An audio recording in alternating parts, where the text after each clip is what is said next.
People have been studying the skies for centuries, and who can blame them? It is beautiful up there. On any given clear night, there are probably more than 2,000 stars that you can see, and that's without a telescope. Way before telescopes were even invented, ancient astronomers tracked the movement of objects in the sky, and over time, one group of objects ended up getting a lot of attention. I'm talking about the 13 constellations that make up something called the zodiac. So, what's the zodiac, and which constellations are part of it?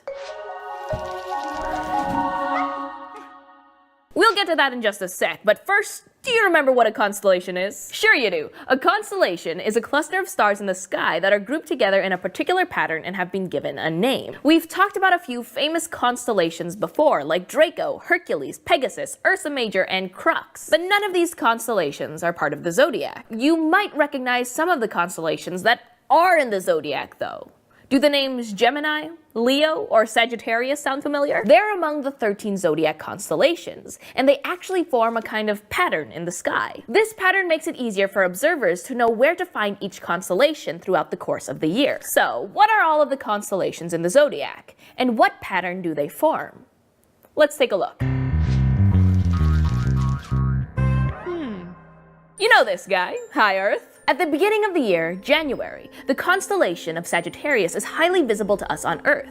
The Greeks called Sagittarius the Archer because it looked like, well, a guy shooting a bow and arrow. Capricornus is also highly visible in January, toward the end of the month. It's sometimes called the sea goat, since it happens to have the head of a goat and the tail of a fish, which is not something you see every day. Next up in February is Aquarius, or the water bearer. A group of ancient people called the Babylonians thought that this group of stars looked like an old man pouring water from a pitcher. Moving on to March, this is Pisces, or the fishes. Pisces represents Venus, a Roman goddess who is said to have turned into a fish and jumped into a river to escape an evil monster. Aries is up in April. In Greek mythology, Aries was a ram with wings. The constellation of Taurus, visible in May, looks like a bull. It's named for the Roman god Jupiter, who could supposedly turn himself into a bull when he swam. June's prominent constellation, Gemini, is sometimes called the Twins, because it reminded the ancient Greeks of the twin sons of Zeus. Cancer, which you can see pretty well in July, is called the Crab, because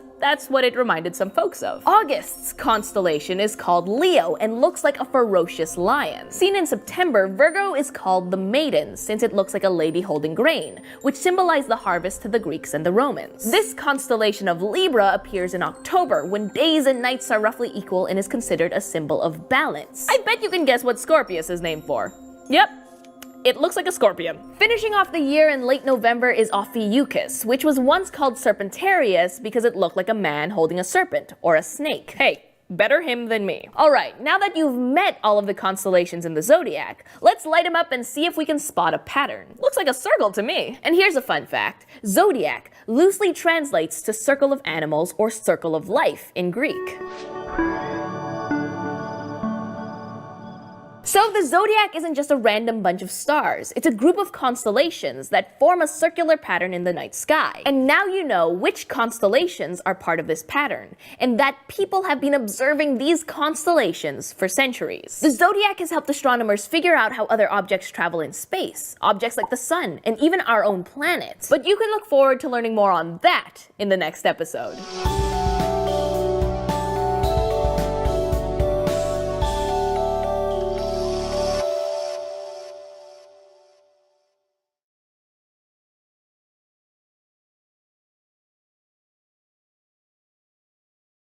Aquarius, Pisces, Aries, Taurus,